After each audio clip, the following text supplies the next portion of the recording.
Hello and good afternoon. I welcome you to today's Trading Spotlight webinar together with Admirals. It is Friday. It's the 24th of June 2022. I'm sorry. It's the 24th of June 2022. So that was correct.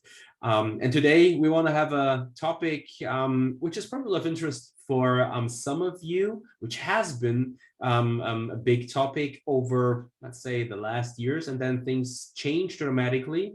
That was after central banks around the globe started to print money like crazy, put this in quotation marks, and yields around the globe really collapsed. And things have changed after now inflation doing what inflation is supposed to do. Once you print money out of thin air and do not produce enough goods on the other side of this equation, prices rise dramatically. And this is exactly what we get to see right now. And then as a result, central banks around the globe have to hike rates once again and do so quite aggressively. And this is now bringing back a topic which the big boys played for very much the 1970s and the 1980s, which was a time when inflation also was quite high and there was big yielded differentials here around the globe, in fact, and there was sometimes serious money to be made. As of now, we're picking up, so it's not that we are seeing the same yield levels we have seen 30-40 years ago, but I think it definitely makes sense to dig deeper into this topic right now to be prepared once inflation picks up, and then trying to profit from this technique, which we usually refer to as carry trades. And that's the main topic of today.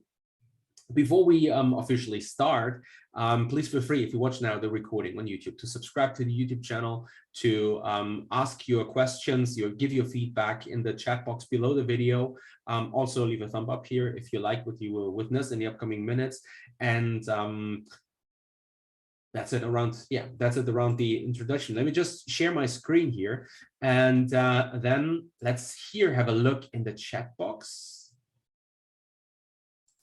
And let me just write hello traders. I can already see comments here, and still all of you wondering where to ask your questions. This is the chat box where you can ask all your questions. And yeah, then let's start. Before we dig deeper into today's topic, first of all, I'd like to introduce Admiral Markets as a broker to you. Admiral Markets has seen a rebranding over two Admirals as being in the industry, in FX and CFD industry, in the brokerage business for now over 20 years, with over 8,000 financial instruments being provided, and as a global presence with support on local languages. By the way, there's an I which is not correct there.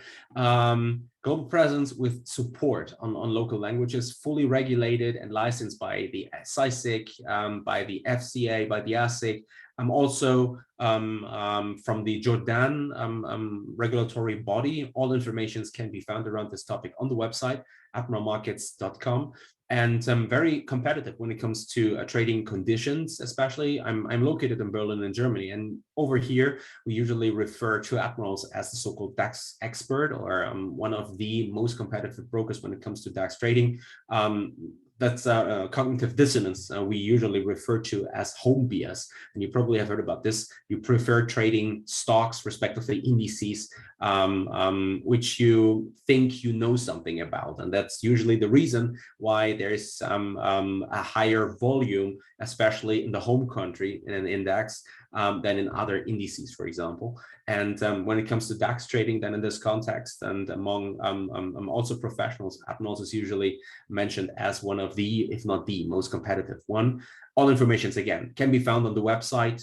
Feel free to reach out also to the customer support, where I will give you the contact details at the end of this presentation here. And so the logo, the slogan is one world, one broker. And in this context now, we want to dig deeper into today's agenda. And first of all, I want to give you an introduction or definition on what carry trades are, how to understand them. Obviously, it has something to do with yields and how to play yield differentials. And then I want to show you how these work in the real world. And also, while it might be interesting, and you probably say, well, this sounds great to try to profit from these yield differentials, they also contain risks, and as usually trading does in general, and these risks will be pointed out during this presentation too. And then I want to show you something which is also probably not as popular as it probably should be. You can find it on the website admiralmarkets.com, the so-called Admiral Markets trading calculator. And this calculator is a really nice tool because first of all, you have a chance, for example, to see the so-called pip value of each currency pair, depending on the size of the trade you plan to set up. As a perfect example in this context, for example, I most recently shorted USD JPY. It was 3 days ago, something. And before I entered the trade, my account, the base currency of my account is euro. In case of this, let's call it the global macro account. I probably mentioned this in the past, that when I'm trading, for example, US equities, I usually, I trade via an US dollar denominated account as a base currency. That has also to do with the overall skepticism around the euro itself. So it's a currency trade. But in this context, it is because the main focus at my end is on US equities. You probably wonder now, when I'm talking about euro being the base currency, it's another trading account. So I'm not just trading one account, but several. In this context, it was, let's call it my global macro account. That's probably a good way to put it, where I prefer to trade precious metals, FX, and so on and so forth based on my overall outlook. And it's not short-term related or short-term trading here, but it's more a broader picture I'm looking at. And I don't want to dig too deep now into why I opened the position. Some of you probably followed me on the live coverage of the Fed around 1 week ago, 1.5 weeks ago. That was last week on the 15th of June. In addition to that, now, once you look at the yield curve, especially at the Japanese government bonds and their yields here, you will see that there is some signs of the BOJ potentially losing control. And I could imagine, I don't know when it will take place, but I could imagine an intervention taking place rather sooner than later. So you set up, but you see it was an extension on the upside up to 136. That was the highest levels we traded in dollar JPY, I don't know, since 1998 or something. So over 20 years. And you also see some strange developments and elevated volatility around the yield curve, which is surprising because the Bank of Japan once pointed out that they will peg the yields here in Japan or the yield differential in this case, at 0.1 max. So this is what we usually refer to as YCC. This is yields curve control. It's a short version for that, and we are not really seeing a quantitative easing here. The QE, which came into existence, let's say, or which was a well-known technique from central banks after the great financial crisis in 2007, 2008, with the crash of Lehman Brothers, and then the downturn in the especially financial world here. But there's a QQE from the Bank of Japan, which is not just quantitative easing, but also qualitative easing. So it's quantitative easing, what these guys from the BOJ do, so QQE. And this is then coming down to YCC. This is the yield curve control. Long thing short, you see that there are spikes on the upside taking place, and there's also a huge drop in the JPY you've probably witnessed here. So dollar JPY going nearly vertical. And this is a clear sign where the central bank, the Bank of Japan, rather sooner or later, I expected at least, to intervene. I don't think that they will be successful, but I expect them to intervene rather sooner or later, and thus see a sharper drop in dollar JPY on the downside. Let's see if this idea plays out. Long thing short, coming back to the Admiral Markets trading calculator. So here, this calculator helped me then with the base currency in euro to see what's the pip value in euro if I trade dollar JPY, and what's my position size, the optimal position size based on what I'm willing to risk on my idea here. And this is where this Admiral Markets trading calculator comes into play. So it's a really nice tool. It's available for free on the website. You can find it on the left and then the drop-down box. I will show you this once we open here the slide. We'll go over to the website, but if you like to play around already right now, feel free to check out the website and yeah, use this nice tool. But first of all, we want to start with here the question on the definition of what are carry trades. And since I learned, well, let's say the last webinar was very text intensive, let's say, I put in some nice pictures here. And in this context, a guy you will probably have heard about, respectively read about in an interview in the Market Wizard series from Jack Schwager. This guy, his name is Bruce Conner. He's one of the most successful FX traders of all time. And he employed a strategy which was back then in the 1970s, 1980s around. And once he made his way up to become one of the most successful FX traders, probably hedge fund managers in general, which was already well known. It is in fact, one of the oldest forms of trading. So it was I write it in a little difficult way here. It's strategies which are developed to some extent by elite money managers like Bruce Conner, even though it's not very difficult or nothing which needs really to be developed in that way. So roughly speaking, we can say an FX carry trade is trading two currencies against each other. So this is no big surprise. This is usually what FX trading is about. And what you have to make sure is that you're looking at two currencies who have two different yields levels in this case. So, and what you then do is you borrow, respectively, you sell the currency here with the lower yield. So most of the time, it will be something like JPY, respectively something like Swiss franc. Why this is the case? That has to do with, in case of the Swiss franc, for example, the fact that the Swiss National Bank, the SNB, is heavily intervening to somehow trying to weaken the Swiss franc, and thus then buying aggressively currencies against its counterpart, the Swiss franc, to make sure that the Swiss franc doesn't get too strong. The current environment, well, you can clearly see that this is very stable, even though it's a small economy, but it's a very stable currency. So as of now, inflation peaked slightly up, but it's not as extreme as we get to see this right now in the US, or as we get to see this, especially in Europe, for example.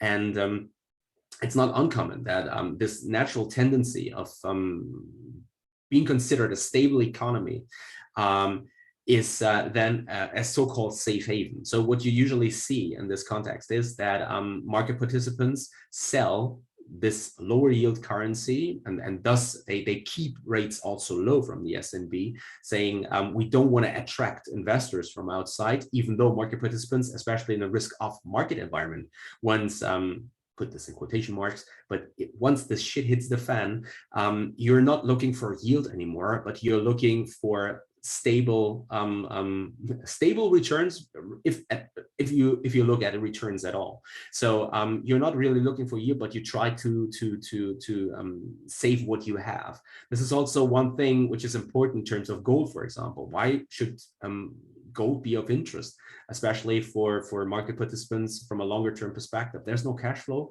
It's just a bar, which is a little shiny, and then you put it in, I don't know, a safe or deposit box, whatever, and then that's it. So it's like it's just a bar, nothing more. It doesn't pay you anything, but it's stable in terms of it keeps what you have accumulated over the years. And the same idea, so without paying a yield, no cash flow involved, the same is true then for currencies which are considered safe havens like the Swiss franc. Also JPY, even though here there's also the reason that there is a massive stimulus taking place from the Bank of Japan due to the big bust they've seen in the early 90s with the massive economic downturn, which the Japanese economy has never really overcome this bust back in the 1980s, 1990s, early 1990s in this context, and thus we have a natural low yield environment, and this is usually the currency you're then selling. You're borrowing because it's cheap to borrow this currency, and then what you do is you buy the currency with the higher yield. So you borrow the money in, let's say, JPY, and then you invest the money in a higher yield currency, especially in an environment which naturally right now sees capital inflows.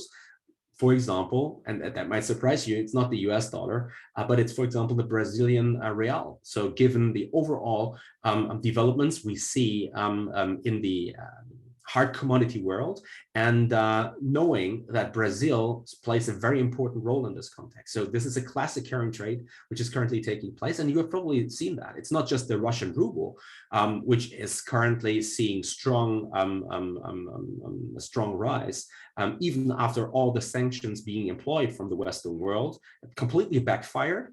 And the reason for that is there's no one greater than the market. And usually in such an environment in which you already saw strong inflationary pressure, this is even more accelerated if you sanction, in this context, a country which is, let's call it, commodities full, and has something others need. And if you don't get access to this, and there's a strong demand, so there's not enough supply, naturally things shoot through the roof. So this is the simple idea behind this. The same is true for Brazilian, and this, or for Brazilian, I'm sorry, Brazilian is the German word. And this is the idea behind this. So I don't recommend buying such a trade or buying into such a trade, but it's the idea behind this. I don't recommend it because it's usually a very volatile trade, and it's one trade where you should be really careful about, and which has massive swings connected to this. And also, especially if you're trading leveraged products like FX, which we currently trade, this is definitely something to keep an eye on, respectively, which could cause some let's call them deeper red periods in your portfolio. And you need quite deep pockets to withstand the pressure resulting out of the high volatility connected to this. And so beside of that, also something here, you probably see potential gains out of the bought currency based on the fact that there's also a strong demand in companies which are positioned in this market and producing the goods, respectively selling the goods, which the world is in need and get their hands on, in fact. Coming back, by the way, to dollar JPY, the thing is about dollar JPY, this might be of interest for you now, because I just mentioned that I'm short dollar JPY. The first thing I was thinking about was not my trade hypothesis in this case, and in this context, where to place my stop or what's the right position size. So this is usually something where I just say, okay, that's the account size, that's the risk I'm willing to take. And now, in this case, in fact, I'm testing the waters, and I just, let's put it that way, I want to have skin in the game to make sure that I'm strongly connected to the currency pair in this case, besides the hypothesis itself, where I think I'm right on this. And in fact, I was already capable of trailing the stop slightly into the profit zone. But the first question I asked myself was, is it a profitable, or is it a good idea to short dollar JPY right here? Because right now we have a huge yield disadvantage when it comes to JPY crosses, and respectively, in this case, dollar JPY. So if I'm borrowing a cheap JPY, and I'm buying here a strong USD in this case, or a yield attractive currency, which we can find in the US dollar, well, usually then I make money besides this development we currently get to see with this vertical move higher. If I'm shorting now, I'm paying a high price for holding such a position, because here I'm buying the currency with no yield. In fact, it's a negative yield, as we will see.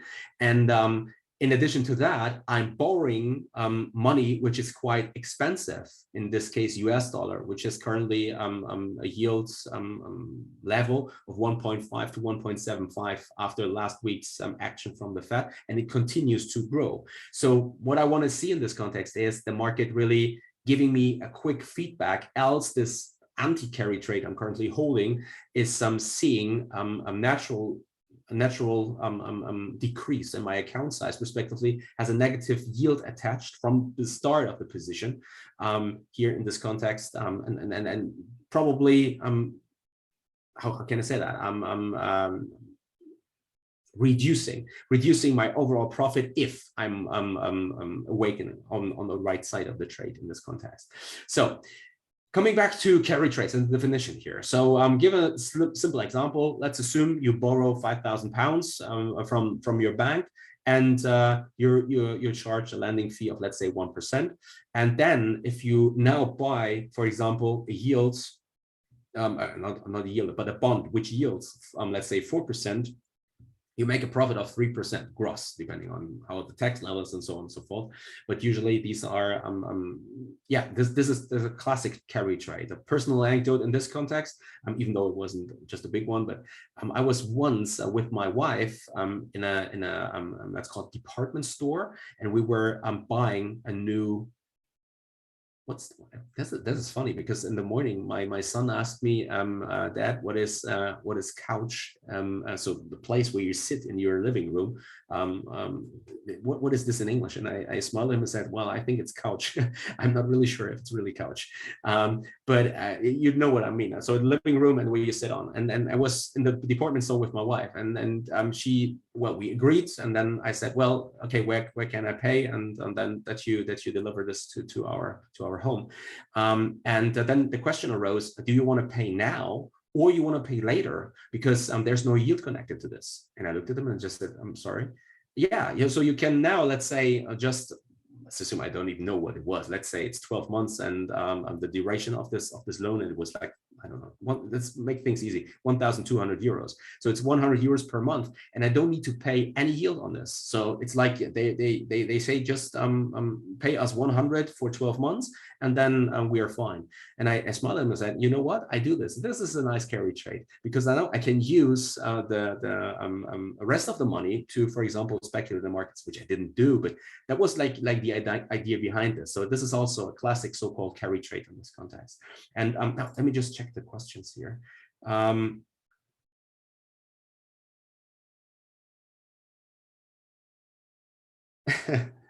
No, it wasn't the KTV. It wasn't the KTV. It was another department store. So in fact, the only reason I go to the KTV is, in fact, to buy some nice cigars. Okay, perfect. So now let's have a look here on how do carry trades work in the FX world, in fact. And as I already said, FX carry trades involve two currencies with different yields in this context. So this is something we usually talk about when we talk about yield differentials. And so again, you have the trader, which borrows, sells the currency with the lower yield and buys the one with a higher yield, pocketing the yield differential as a profit, beside potential gains if they occur here out of the bought currency against rising, if it's rising against the counterpart you're selling in this context. And so what I have here now is a quick table on these different yields levels we currently find ourselves in. And this has already dramatically changed. And last week, for example, was it last week? I'm not really sure. But for example, Switzerland here was at 0.75%, in fact. So they were the most unattractive currency to buy, in fact, in the overall FX space. And the reason for that, I already gave the reason, in fact, is that the SNB wants to make it as unprofitable and unattractive as possible to buy the Swiss franc in this case. And why? Well, because they want to make sure they have a weak currency in the current environment, especially now with recession fears looming, and everyone is really thinking about, do I really want to pay that much for this and that, whatever it might be. And if you're depending on exports in this case, you want to make sure you have a weak currency, which was already the case over the last 10 years, but which became even more important as of now. And thus you want to make sure that an investment in your currency and buying your currency is as unattractive as possible. And that's why you find here 0.75 minus 0.75, respectively now minus 0.25. in terms of the current yield level from the Swiss National Bank. Japan, similar idea, even though finds the reason, especially in the BOJ monetary policy when it comes to yield curve manipulation, respectively yield curve control. Then we have the EU. Well, we have running inflation. It's still at 0%. And after we saw a sharp spike, we have to call it, higher here, and monetary markets were playing a yield level of 1.2%, if I'm not mistaken, 1.3% at the end of the year, which means nothing more than that in the next 6 months, market participants expect the ECB to hike rates by 1.3%, up to a level of then 1 to 1.25%, for example. This has already dropped in the last 5 days of something like 40, 50 basis points. I think main reason for that is because there's now a clear sign which is sent from the European Central Bank, especially from Christine Lagarde, in terms of how they plan to make sure that there's no further, let's call it fragmentation taking place yield-wise in the Eurozone. And they plan to, in fact, try to cap yields, especially for states for states like Italy or Spain, Portugal, while then somehow aiming to make sure that if yields rise, they rise with the stronger European economies, which is especially true for Germany. Now, the problem with that is because I'm located in Germany, what I can already say is politicians facing more and more heat. I think they deserve to face the heat, because all these developments right now taking place with inflation really running hot here, especially in Europe and especially in Germany, where inflation is a red flag. You probably remember history, and I'm really surprised because we in school here over here in Germany, we learn really like 5-6 years if you finish school at the grammar school in this case, then and you get the, let's say, entry card for university, so the so-called Abitur. You have heard 5 or 6 years every year about the rise and also the fall of national socialism here, and Hitler and his crimes and everything. And it's also a question then, where did it come from? And it was due to the developments in First World War, respectively, then the inflation and the developments in the so-called Weimar Republic. So we know this, we learned this in school. And that's the reason why once you only use the word inflation, it doesn't even need to be in a context here. It's just the word inflation. Everyone is growing silence, and it's really like, okay, we have to avoid this under all circumstances due to developments we've seen in the 1920s and early 1930s here in Germany, and what happened out of this. That's one of the reasons why Germans are also so aggressive sometimes in terms of their rhetoric towards the European Central Bank over the years. It wasn't because we don't like Greeks or we don't like Italians. The complete opposite is true. But the reason is because it's like it was a sin to try to avoid the downturn of the German economy by printing more and more money, because all of what happened afterwards and resulted in the rise of the rise of the Nazis, in fact, was due to this expansive monetary policy which took place. So right now we see exactly that development, and this is a very, very, very tense situation right now, especially towards politicians who try to avoid and try to point their finger on who's responsible for the developments in terms of inflation. And the great thing is now they can say it's Putin's fault because he invaded in Ukraine, and that's why it's his fault. Well, but Germans are not that stupid. Most of them are, but not many, or not all. And those who know what happened here was that this monetary policy, which took place over the last 10 years, is the reason for that. And it only needed a trigger event. And that what we get to see now is the trigger event, but the policy mistakes over the last 10 years is the reason for the current developments. So that being said, I don't think that we get inflation under control again. So this is like, it's like a bottle of ketchup, let's say. So it's like you try, you know, the old bottles of glass where you try to get some ketchup out of this, and then finally when you succeed, it's like a big bloop, and then you have the whole yeah, in this case French fries soaked in ketchup. So this is like the inflation which happened. So we were talking about how to get inflation going and try to reach 2%. That was the inflationary target of the ECB. And then finally, once inflation picked up, well, it was like a big bloop, and now you have the whole French fries covered in ketchup. So this is a perfect example, a perfect picture how to see this whole situation. You won't get it back into the bottle. It's not possible.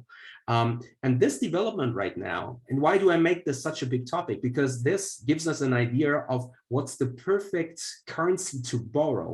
In fact, because now you could say, well, why don't they get more restrictive? Why doesn't the ECB just hike rates? Because if they do, the euro will collapse, because Italians, Spanish people, respectively Portugal, and their economies, they can't they can handle too high interest rates. And this is due to the overall construct of the euro, which is was a big mistake. And there were plenty of guys who made this a topic. Also in the German media, usually they were shut quiet, let's say, and they weren't allowed to appear on television anymore because everyone knew they are right. But no one wanted to listen to what they had to say. And now we get to see the developments. These people warned before that this will happen, and this will be the natural tendency or natural result out of what happened over the last year. So coming back now, if you want to save the euro, you have to make sure that yields do not rise, which means the euro will stay a low yield currency for a very, very long time, and thus is the perfect currency here in this context to sell, or respectively to borrow in, and then invest in higher yield currencies like the US right now, and we will continue to see rising yields, but also in Brazil. Not really sure about Turkey. That's a quite extreme example. I think I'm not really sure if the overall outlook, especially with the high inflationary environment we see there. I think producer prices rose to over 100%, 130%, if I'm not mistaken. But in Brazil, the situation is more solid, let's say, and definitely something to keep an eye on beside Russia, even though I highly recommend not investing in Russian ruble, respectively in Russian assets in general, because you can't be sure whether you get your money back. Because it could, like, well, you keep your investment, but they just freeze the possibility to get out of the market in this case. So that was what we got to see already several months ago. But in case of Brazil, it's a very interesting field right now, and I keep a closer look at this. And so yeah, that's it around some ideas already and which money to borrow beside the Japanese yen, even though we have to make sure that the current drawdown we've seen in Japanese yen makes it likelier that the BOJ will rather sooner or later intervene here in this context. So now, the question naturally arises, so where do I find information around so-called swaps? So this is usually what you will talk about a lot, or listen or read about a lot. It's about swap rates in this context. And you find all the information here before entering such a carry trade, in fact, on the website at admiralmarkets.com. And there you can see also the so-called swap chart. So I took a screenshot here, but we will already go over to the Admiral Markets website in a few seconds, and then give you an idea where to find this. And there's this so-called contract specifications. So in case of Euro USD, for example, this is the screenshot I just took several minutes before I started the webinar. It's the swap you pay here for holding a long position in euro. That means you're borrowing USD and then you're buying the low yield currency, the euro, which is obviously massively negative. So, and this is just a position here for 1 mini lot. So this is the position, if you're holding 10,000 euro USD, 10,000 units euro USD here, you have to pay not just the spread, respectively commissions on the trade, depending on which account model or account type you have, but in addition for holding position overnight, now you also have here to pay swaps in this context of nearly 85 cents per mini lot you're holding, while you're getting, once you borrow the cheap currency, it's the euro, and then invest in the higher yield currency, which is the US dollar, while you get 17 cents. So now you might wonder, shouldn't it be the same if the differential is the same? So why don't I get more money here in terms of a Euro USD short position overnight. That has to do with how these are calculated.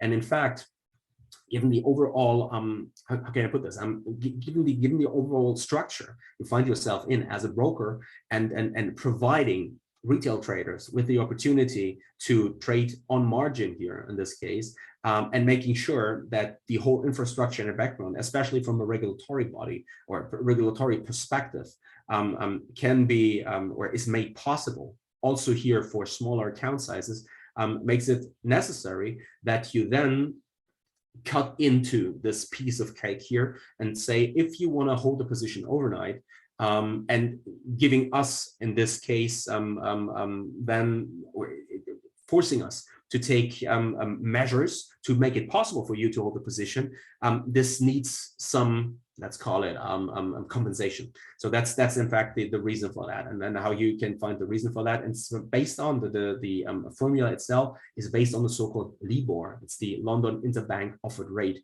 and LIBOR is, or like a London Interbank Offered Rate means what do banks exchange in terms, or not exchange, but calculate in terms of which yields are need to be paid overnight, and what are they willing to pay. So this is like the yield they want to see for the risk they're taking if they are lending money overnight to you. So this is in fact what you can, the LIBOR, even though roughly speaking, but still how you can expect it, or what you can expect it to be. So now let's go over here to the website.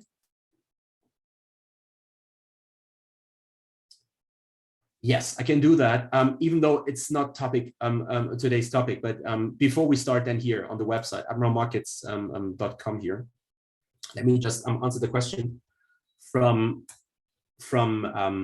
it's D. So yeah, it's D. The information about the commitment of traders report, where to get this info for free, especially, and in a very nice way.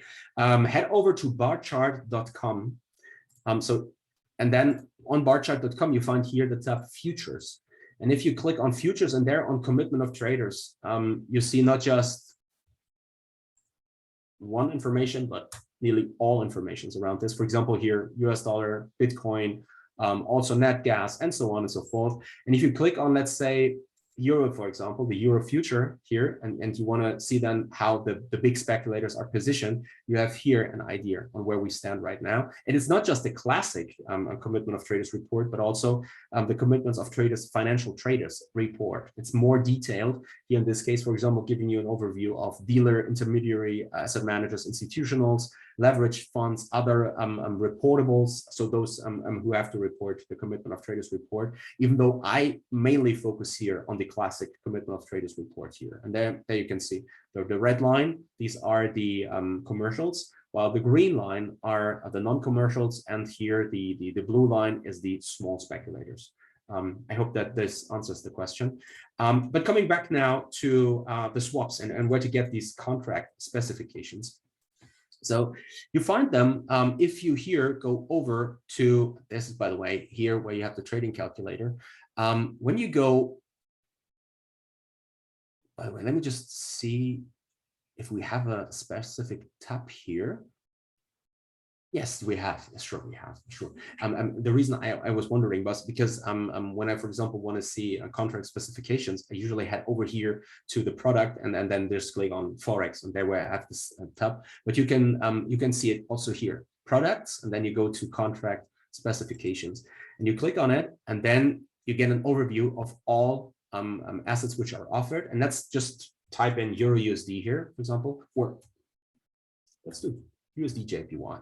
Probably USD JPY, and there you can see then, if you scroll down, so this is the chart, you can see here the last, what was it, yeah, 30 days of trading with the line chart. And if you now scroll down, you have the contract specifications, and there you can see here the swap value for long, respectively the swap value for short positions.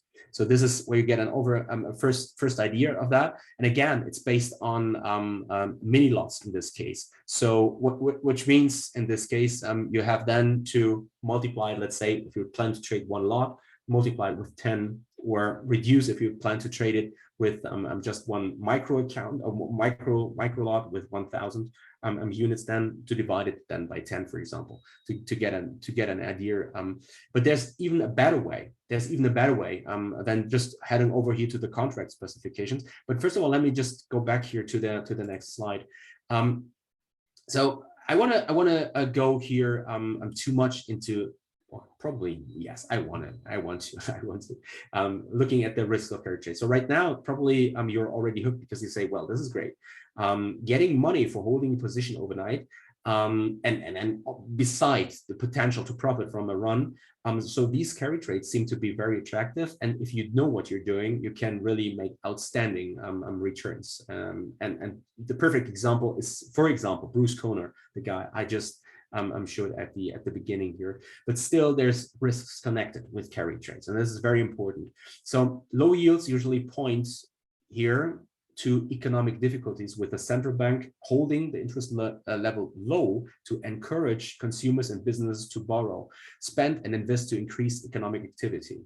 So this is the one reason why it's always making me smile when I listen to, for example, the Fed meetings over the last 2 years around after the Corona pandemic, but also before, and the Fed Chairman Powell then mentioning over and over again how great the U.S. economy is doing and how great everything is, and it's so shiny, and then you look at the yields and you say, well, you just kept rates at 0 to 0.25. So this is low yield. There's no yield B. So why do we hold yields that low if everything is so prosperous and everything's so great, and we don't need to worry about anything? And economically, I mean, why? Why do you keep yields so low? You have never heard such a question being asked. That's the reason why that is because the guys asking the questions have to forward their questions beforehand. And if they plan to ask this question, they were canceled. So the question is canceled, or the guy itself is canceled. And so usually if you have a low yield environment, then it definitely points to problems. And you can keep rates low, as we've seen, for a decade and even longer. But there will be a time when there will be a significant setback. And things turn back normal, let's say. And well, to some extent, you're getting punished for trying to manipulate the market and telling people everything's great while it's obviously not. And everyone who's living in the Eurozone, everyone who's living especially in Germany, knew that for a long time. Things are now getting out of control, especially in terms of inflation. And I don't really see a prosperous future here, to be honest, for at least the next 5 years, probably even longer than that, especially if now, and we have to face this opportunity, the lights go out, in fact, because there's no energy, and we're in energy crunch in this context. But coming back to carry trades. So if you see here in this context, then if it happens, an economy bottoming out, or the central bank trying to somehow give an impulse to make sure that not all trust in the underlying currency is lost, what they start to do is they try to hike rates and attract investor money from outside, respectively make the underlying currency more attractive to these outside investors. And here, if you now hold a carry trade where you shorted the underlying currency, like the euro, for example, even though right now this is not an issue with hiking rates in this environment, respectively, the JPY, but if you're now holding a position, also, this is true for current positions you probably hold in terms of dollar JPY long, which has, I mean, there's a clear reason to be long dollar JPY, given the rhetoric from the central bank perspective, also the overall technical picture. But if they now turn the tide, and if they try to gain back trust in their underlying currency, what they will naturally do is they try to strengthen the underlying currency by hiking rates and or selling the counter currency they want to weaken their currency against, or they want to see weaker compared to their currency, that way around. So the thing is now, Profiting here from a yield differential is one thing, if this sounds interesting to you, but profits here could be offset due to such a negative price development in the underlying currency. This is something FX traders, traders in general, refer to as so-called delta risk. And so to make sure that you understand these risks involved, also here, there's this trading calculator on the website is of high interest, in fact. So let's head back to the website. And here, go to start trading, and there, oh, I'm sorry,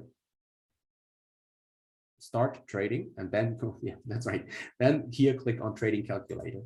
And this is now where, well, in fact, the fun begins. So that was a really nice tool. It's completely for free. Let me just, I'm here, share the link in the chat box. So there we go.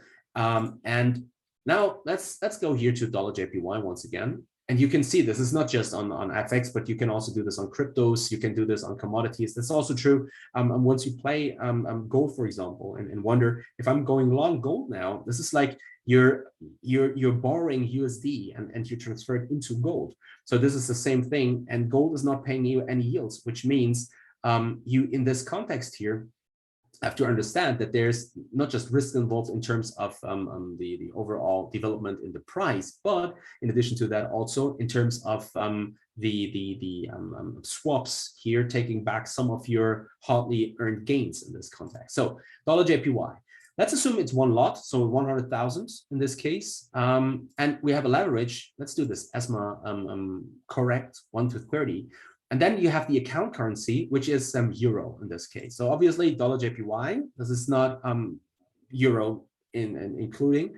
So, and now what you will say then is, let's assume we are opening the trade, let's say at 136. Let's play around a little. And I plan to close the trade if it goes against me. So this is the stop level, in fact, at let's say 136.90, and I'm selling.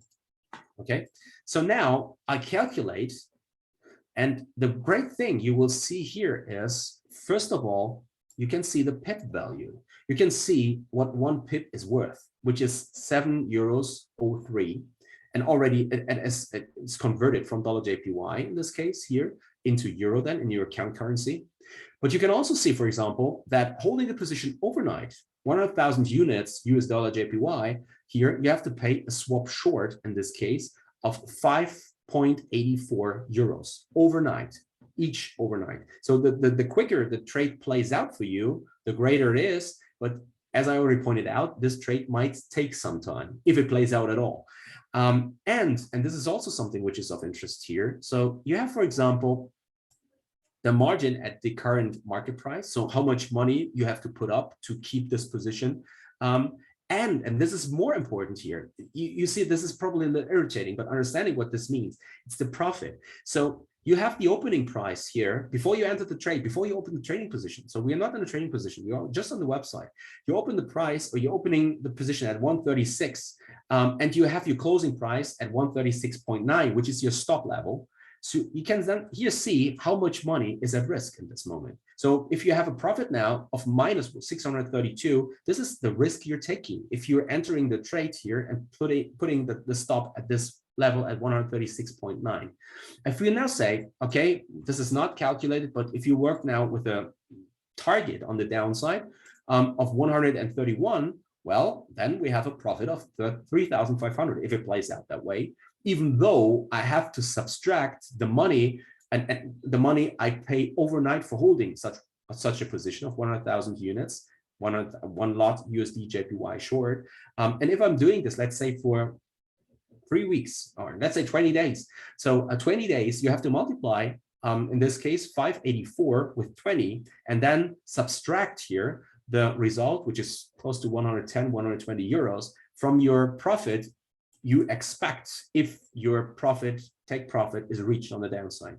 So long thing short, I highly recommend checking out the trading calculator. It's not just on FX pairs here, but it gives you a quick overview on how trade could play out, what you have to pay overnight, respectively what you can expect. Let's assume you're holding a long position now. Nothing changes in this case, even though if you calculate it, you will see that there's obviously minus in front of the profit. But you have a swap long because you're now buying the currency, and due to the yield differential, you're getting money for holding such a position overnight. So that's it on carry trades and how to use here this great tool. Again, check out and feel free to play around, simulate your trades. I think that makes a lot of sense, and it gives you already a good overview of what to expect, especially here around carry trades and what to pay overnight. And here's a summary from today. So carry trades are in fact the oldest form of trading strategies, first developed, put this in quotation marks, by elite money management like Bruce Conner, who has a big fan here in the chat box, and at least a picture. So FX carry trades involve two currencies with different yields, a positive and a negative yield differential. This is where this wording comes from. And the trader now borrows, respectively sells the currency with the lower yield and buys the one with the higher yield, pocketing the yield differential as profit, respectively, in addition to potential gains which might occur due to the bought currency rising against its counterpart, the one you borrowed, respectively, you sold. And carry trades currently occur mainly between majors and emerging currencies due to diminishing yield differentials because of a global recession. But with now inflation picking up, this is something I should have added here. Now they also gain more and more attractiveness among major pairs again. So this is definitely something why we made this a topic. And the developments around central banks and how they plan to keep the rates in the future due to the rising inflation is definitely something to keep an eye on, and which could result in some nice trading opportunities around carry trades in general. As promised at the beginning, here are the contact details from Admirals. If you plan to contact Admirals as a broker, feel free to do so. Again, if you watch this on YouTube now, the recording, please feel free to leave a thumb up here. Please feel free to subscribe to the YouTube channel so that you don't miss any of the videos which we're producing for you. And that's it for mine. So have a nice weekend and trade safe. Happy trading. Watch your stops. Here's the risk disclaimer to make sure that you know that there's risks involved when trading the markets. All the best for mine. So see you. Bye-bye.